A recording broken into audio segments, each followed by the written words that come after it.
right, cool. Oh man, I know what I can do. That's right, that's right. Check it out over here. What's going on, party people? Hope this thing sent out the notification like it's supposed to. Yeah, I'll do that later. All right, so there it is. Okay, had to make sure to send out the notification. Water popping all in my face. All right. Let me clean this lens off real quick. Sorry about that, y'all. Meant to do that first and forgot.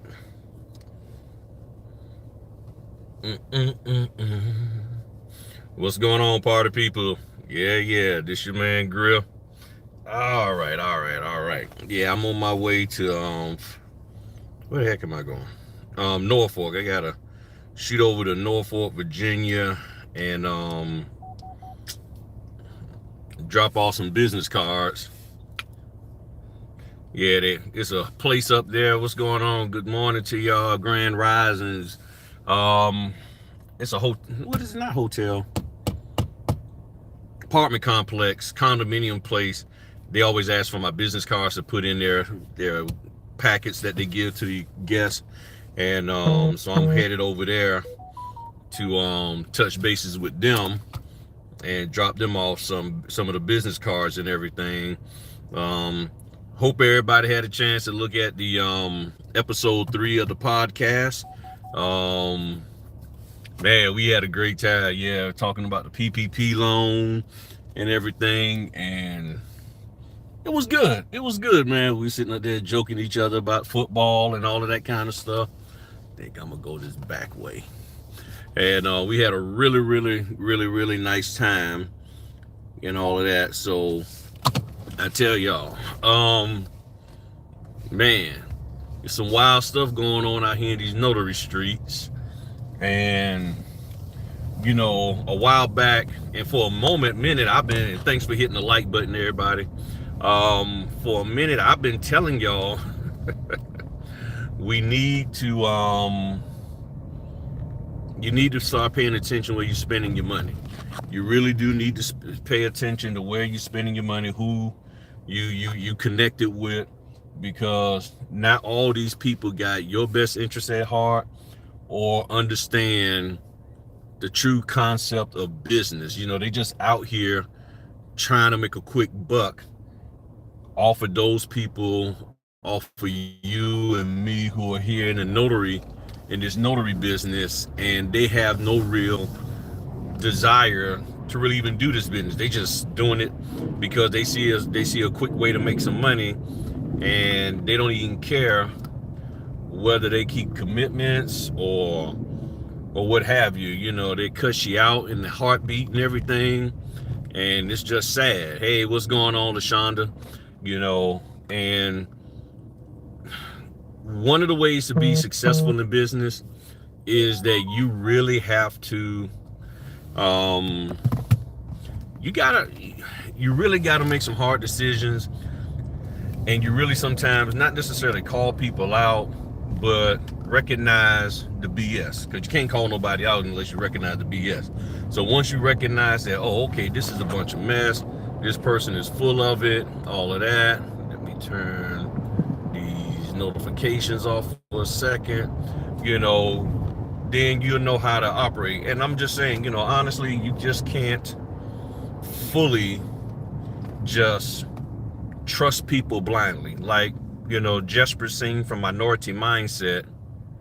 Hey, thank you very much, Shannon. Yeah, I love that podcast. Yeah, I was a little nervous about doing it. Wasn't skeptical or anything. I was just a little nervous about doing it because I had none. You know, I don't know. I mean, as much as I run my mouth, you know, it shouldn't be no issue with me. But you know, I guess because I like the video part of it. I like the video, so it's taking me a little bit of getting used to. But I like the flow and the way we're operating with each other. And we're just having fun. Next Tuesday, y'all gonna really like next Tuesday. And so thank you. Yeah, you know, when you're about doing things right and you're not out here trying to scam people, get over on people, you're mature enough to stand firm on what you believe and what you want to do for your business. At the same time, you respect other people's businesses. And if y'all remember from episode 1, one of the things I talked about for is healthy competition. The first way to have healthy competition is to respect other people's business. And if you can respect other people's business, I'm telling you, that just makes things easier, because then you can work with other people, even though you may have somewhat of a different business model, but you respect the other person and what they're trying to do in their business, and you're not trying to force them to do something that fits you because because you just don't like the way they're doing things. Respect that. And that's what makes me, Q, and Matherin able to work with each other, because we respect each other's businesses, we give each other encouragement, all of that. And when you respect another person's business, when you say that you're going to do something, you do. You put forth every effort to do it, unless that person has done something that made it hard for you to keep the commitment, but you do everything you can to be there. And when you realize that you might have done something wrong toward another person's business, you own up to it. You don't make excuses. You don't go out blasting people trying to make them look bad. You own up to what you did. If you crossed the line on something, you made a mistake, okay, own up to it, and then you keep it going.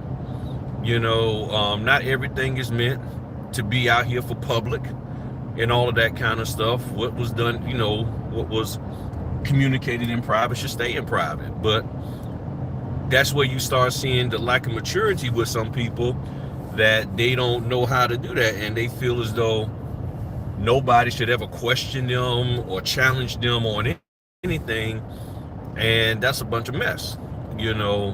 That's just not how business operates. And the one thing that people think is that because your business isn't as big and as popular as this other person, whether in the industry or not, that you have no rights. Man, that's loud. But irregardless, once you become a business owner, sole proprietor, LLC, however, you do have some legal rights, and it's your right to protect your business and all of that. And you should be conducting your business in a, come on, gosh, people just want to cut y'all off and stuff, so so being out here in these notary streets, it is up to you to make sure that you vet people, because people always vetting me. I ain't gonna lie to you. People be sitting up there doing daggone documentaries on me. They come up, tell me, yeah, I've been checking you out, and I done did this, research that, and I'm fine with that. That's good. I'm like, my only question is, did you do it on everybody else? Don't just do it on me. Did you do it on everybody else? If you did, cool. If you didn't, why not? Because I ain't trying to mess you over. and that's the part that why I do a lot of what I do. That's why I do the notary success system, the training. That's been coming along great. Appreciate all the support for that. That's why I do that business the way I do, to try to help people and give people the stuff that they're not getting from other trainings and all of that. Some people, that might not be their business model, but there's something that, we can provide, and we add it, and all of that. So it's been, it's been great, and I'm just enjoying life. Things are shifting with the notary world, or really with the mortgage industry, which of course does affect us here. And one of the things that I've shared with y'all in the past, and if you look back at some of my older videos from about 2 months ago, within the last 2 months, I've talked about different sites that I look at on YouTube, Reventure Consulting, Course Minority Mindset, and Saks Realty, and Real Estate Mindset. You go look at those. and especially the videos that they have over the last couple of weeks, or really the last week, they're telling everybody that they're getting ready to bump up the unemployment. They're putting people out of work on purpose, because they believe by putting people out of work, that's going to cause them to do what? Stop spending money, which is going to cause inflation to go down, because if the businesses don't have people buying stuff at the price that they have it, they got to lower the price.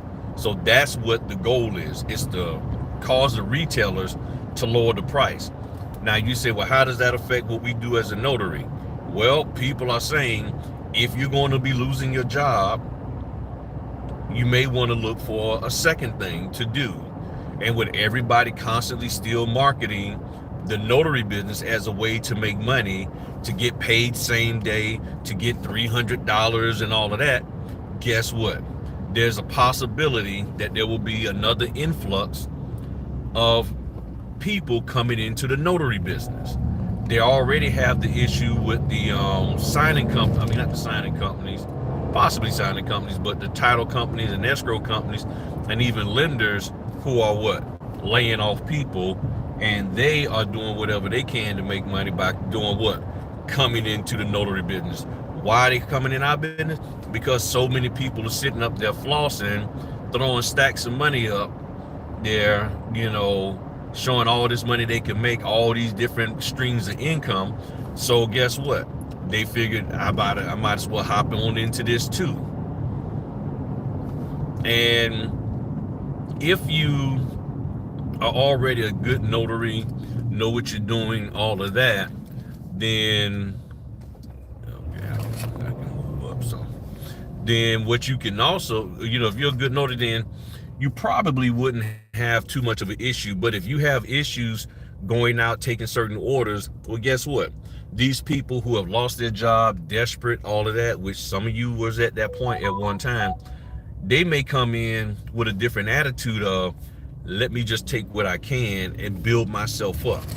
Whereas a lot of people currently were, nah, I ain't trying to build nothing up. I'm just gonna go on and I'm just gonna take only the high value dollar orders. It says here on LinkedIn, I saw there was a mass layoff at US Bank recently. Yep, US Bank laid off a bunch of people.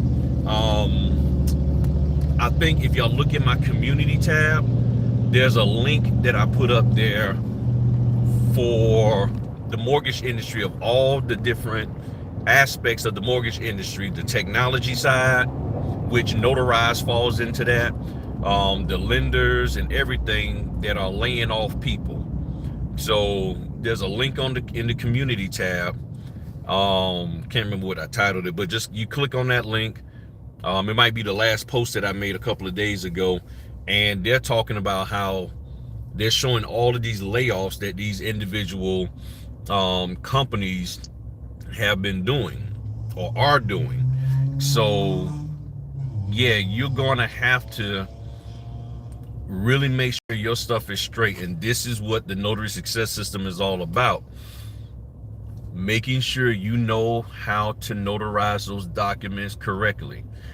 Watch my videos, look at the Notary Basic playlist. If you can't get here to the area, then you need to get on the Notary Basic playlist that I have on my YouTube channel, this channel, and I talk about how to notarize the documents.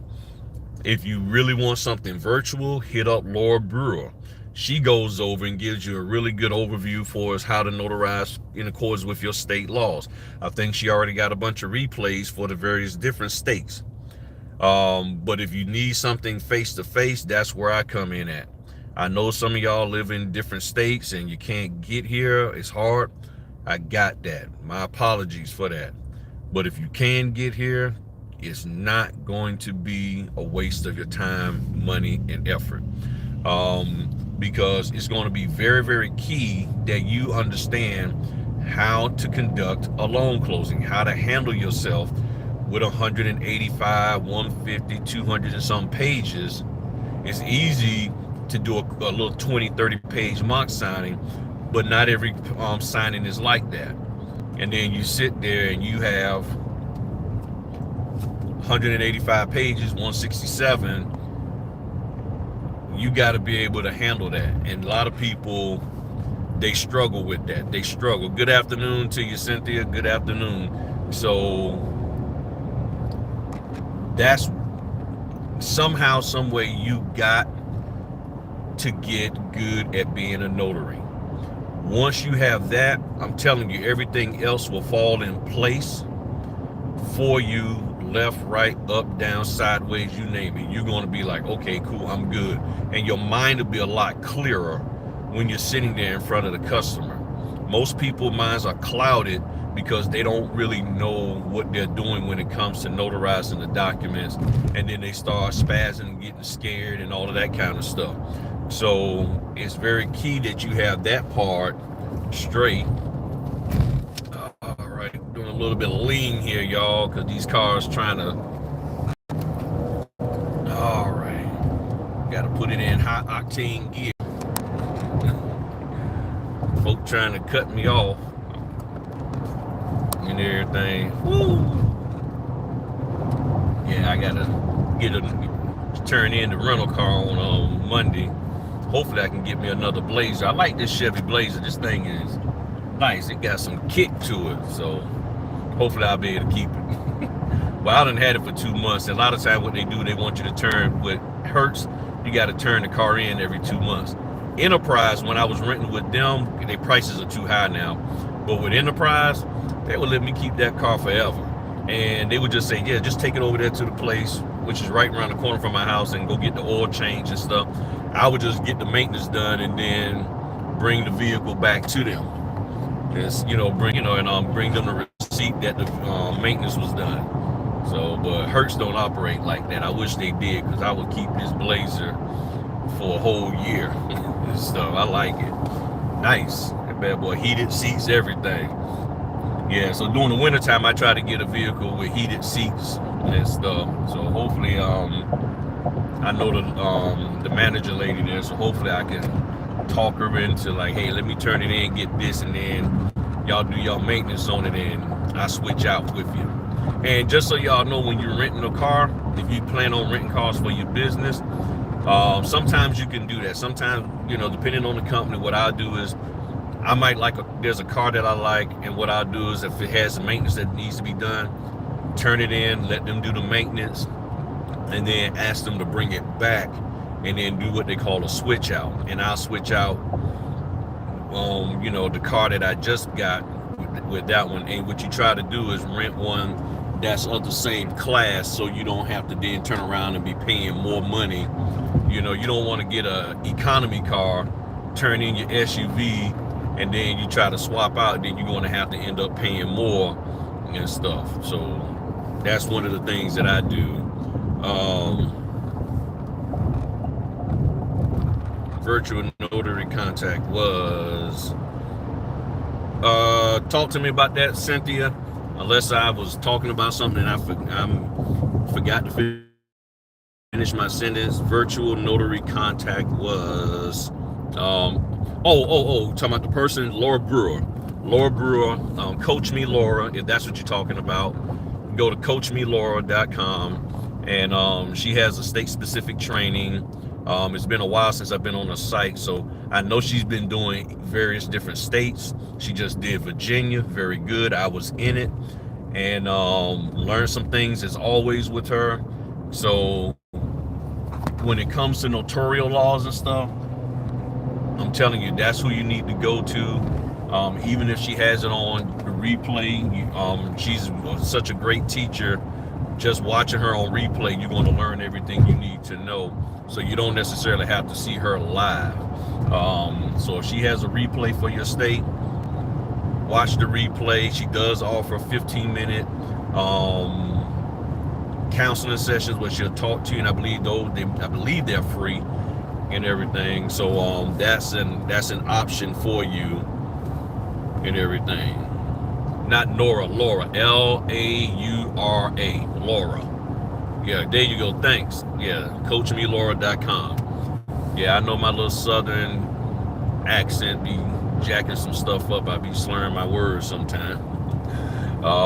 But yeah, so things have been coming along good. So far, it started off slow this month. I'm already booked for an order for the 21st of the month, which is great and everything. So what else? Last month had 44 signings. Still getting a lot of cancellations. Things shifted around. I think I'm probably hitting between 5 and 7 cancellations a month, which is okay, seeing that I'm still doing 40 some closings. Now it's starting to rain, but even when I was doing 50, 60 closings a month, I was still averaging about 5 to 7 cancellations, and you can say cancellations slash reschedules, but more so what I'm seeing now is a lot of cancellations. And if you look at those people who I was talking about, thank you, lady, appreciate that. And if you look at those sites that I was talking about, Reventure Consulting, Notary, I mean not Notary Mindset, that might be a good one there. Minority Mindset. What else? Saks Realty, and Clear Value Tax, and Reventure Consulting. So Real Estate Mindset, Saks, Minority Mindset, and Reventure Consulting. Those four. Clear Value Tax talks about a lot of the stuff that's going on in Washington D.C. for as the money's student loans and things of that nature. But those sites, man, you will understand what's going on, because they're talking about real estate contracts getting canceled. And here's what's happening with that. The interest rate goes up. The person wasn't locked in yet, because a lot of times I think it's either 2 weeks to 30 days you have to lock. I think your locks are most of the time good for 30 days. So you have a 30-day lock, and somebody correct me if I'm wrong, but when you go to buy new construction, even if it's old construction, existing construction, you will lock in your rate about 30 days out, I believe. And the problem is the people are trying to close on the house, and when they go to lock now, the interest rate is darn near a whole percentage point higher. And when they're looking at the money that they're going to have to pay for their mortgage payment, they're not down with that. They are not down with that. Yeah, Laura does do step by step. Great. So they're canceling contracts. And I believe that's what's been going on with me in this area, that people have been canceling contracts. So they're like, you know what, bump it, I'm done. I'm canceling the contract because the interest rate is too high, and I'm gonna go over here. And I've done a closing where the guy was like, I was supposed to close with him on a Friday, and then turned around and closed with him the following Friday because he didn't like the numbers, he didn't like something, and he was going to go to another home builder and buy a house. And this is after they built the house that he was getting ready to buy. And he was like, bump it, I ain't doing it. I don't like the numbers, I don't like something. And he was like, I'm out. And they found some kind of way to fix it, and he bought the house, and I did the closing for him. This is brand new construction. So these are the things that are going on, and that's why you have to be, as a notary, ready to pivot with your time and all of that. And if you're working a regular job, a W-2, I'm gonna tell you now, it can be very, very difficult to be boarded at 3 o'clock on a Thursday, and then they turn around and say, nah, we need to bump it up, it's going to be 11 o'clock that day. So when you're working direct, these kind of things can happen. And it's happening more so with the even more now with the signing companies also. So these are things that you have to be mindful of and aware of as you're doing this business. And it's navigable, and all of that. Anybody got any questions about the industry, what's going on, things that you're dealing with, going through? with the business, any kind of pivots you thinking about making, any opportunities come out there for y'all to make more money with this business, go for it. You know, don't overstretch yourself. If you're not in a mindset, or you don't feel you're disciplined to the level that you can do 2 and 3 streams of income, then I just saw some shirtless guy running and jumping a gate. When you see that, next thing you know, you see the popo. Nope, don't see the popo. But somebody cutting through, hopping the gate shirtless around here. But yeah, you know, you gotta have the discipline in order to handle multiple streams of income. You got to have the family support and all of that. And if you don't, then it can make it very, very difficult for you to be successful with it. So don't take on more than what you can just because other people are telling you that's what you got to do. You know, most billionaires will tell you, focus on one thing, get good at that, get it solid, and then expand from there. And too many people in this notary business have not gotten themselves solidified with the notary side of the house. And I know it can be difficult because you're not getting the orders. However, if you think back, when the orders were coming in and you was refusing to take them, that was your time to get solidified with this business. So now you're trying to get solidified with the business when the opportunities aren't there, and that's what makes it difficult. And then you say, well, let me hop on general notary, let me hop on this, let me hop on that, let me try to do Ron, let me try to do all this other stuff. Nothing's wrong with that. Even with that, get solidified in it, take advantage of the opportunities that are presented with it, and then grow it and get solid in it.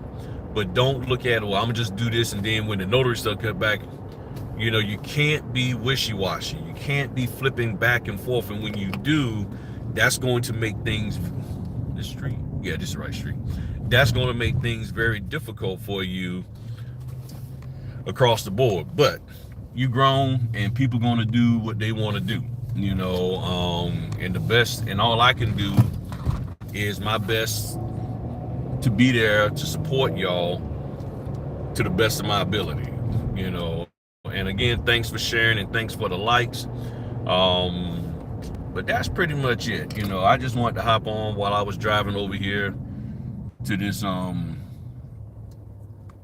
apartment complex, so I can give them the business card. They're gonna be mad at me because they had contacted me a couple of weeks ago, and I've been so swamped with stuff, I just didn't get a chance to get over here. So hopefully they ain't replace me with somebody else, but nah, I think I'll be good.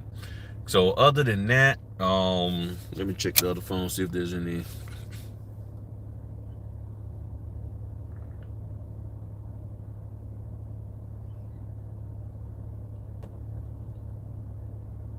Nah, I wouldn't have done that either. 900 pages. That sounds like a commercial loan. That sounds like a commercial loan, Shannon. That sounds like, I mean, a commercial loan can be, and I mean, you talking about at least the same, you talking about at least somewhere near the same amount of dollars that it cost you to print two sets. I'm like, yeah, you gonna have to break off a grip on that one. You gonna have to break a grip. Yeah, commercial. Yeah, no. Somebody was just trying to get over. They was trying to get over. A signing company was trying to get over. They was probably getting paid a good little chunk, and was trying to keep more of that money for themselves. And they said, well, you know what we'll do? We'll just pay them to send it. Nah. Commercial loan? Nah, because I've seen, and the NNA even has an article out there where they say, I think it was saying like commercial loans can run between 300 and 500. But that's the first time I've heard it. I mean, you talking about some hours that you going, okay, let's do it this way. Let's do it this way. Let's just say it was 900 for 90. Then that mean I only got one notarization? Because I mean, I'll be like, okay, as long as it's one notarization, one, then we good. But if you're talking about multiple notarizations, and I'm guaranteeing you it's going to be multiple notarizations in there, nah. But then even from the time factor and all of that to sit there and manage them going through.